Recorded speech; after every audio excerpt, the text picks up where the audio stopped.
बीता हुआ कल। बुद्ध भगवान एक गांव में उपदेश दे रहे थे। उन्होंने कहा कि हर किसी को धरती माता की तरह सहनशील तथा क्षमाशील होना चाहिए। क्रोध ऐसी आग है जिसमें क्रोध करने वाला दूसरों को जलाएगा तथा खुद भी जल जाएगा।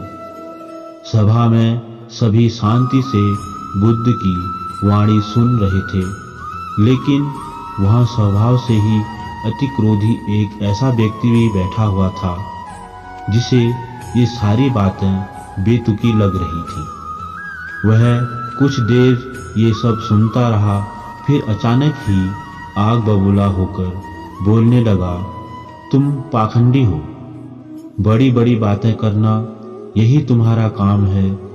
तुम लोगों को भ्रमित कर रहे हो।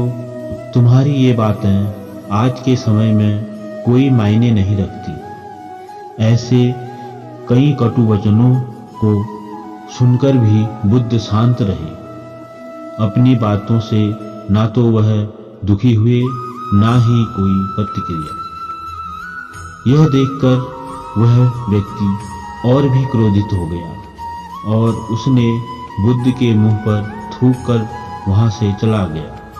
अगले दिन जब उस व्यक्ति का क्रोध शांत हुआ तो उसे अपने बुरे व्यवहार के कारण पछतावे की आग में जलने लगा और वह उन्हें ढूंढते हुए उसी स्थान पर पहुंचा, पर बुद्ध कहाँ मिलते। वह तो अपने शिष्यों के साथ पास वाले एक अन्य गांव में निकल चुके थे। व्यक्ति ने बुद्ध के बारे में लोगों से पूछा और ढूंढते ढूंढते जहां बुद्ध प्रवचन दे रहे थे वहां पहुंच गया। उन्हें देखते ही वह उनके चरणों में गिर पड़ा और बोला, मुझे क्षमा कीजिए प्रभु। बुद्ध ने पूछा, कौन हो भाई, तुम्हें क्या हुआ है, क्यों क्षमा मांग रहे हो? उसने कहा, क्या आप भूल गए, मैं वही हूँ जिसने कल आपके साथ बहुत बुरा व्यवहार किया था। मैं शर्मिंदा हूँ। मैं मेरे दुष्ट आचरण की क्षमा याचना करने आया हूँ। भगवान बुद्ध ने प्रेम पूर्वक कहा, बीता हुआ कल तो मैं वहीं छोड़कर आया और तुम अभी भी वहीं अटके हुए हो। तुम्हें अपनी गलती का आभास हो गया, तुमने पश्चाताप कर लिया, तुम निर्मल हो चुके हो।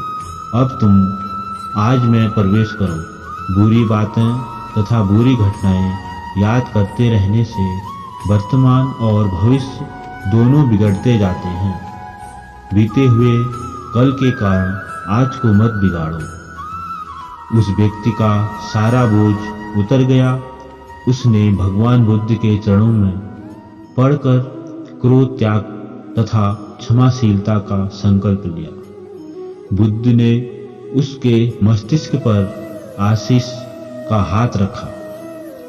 उस दिन से उसमें परिवर्तन आ गया और उसके जीवन में सत्य, प्रेम व करुणा की धारा बहने लगी। मित्रों, बहुत बार हम भूत में की गई किसी गलती के बारे में सोचकर बार बार दुखी होते और खुद को कोसते हैं।